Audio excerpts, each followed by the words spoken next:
To help you become better efficient using Edge, Seco's provided you with an option to customize special instructions by simply selecting the Customize button, the button located at the bottom left of the Special Instructions window. Customize will be your go-to Edge tool when you find yourself typing the same comments on multiple lines or across multiple projects.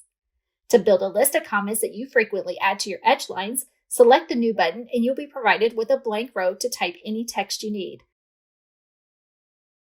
When finished, click Save and Close, and the comment will be stored for future use.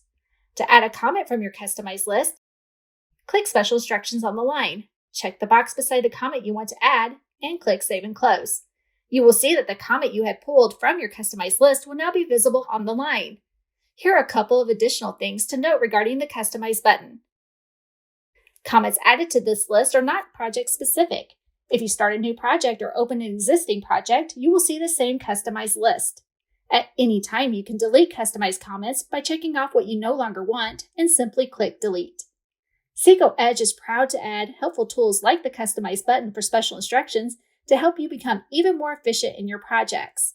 Thank you for using Seco Edge. Check out our other Edge videos to help you get the most out of this online ordering tool.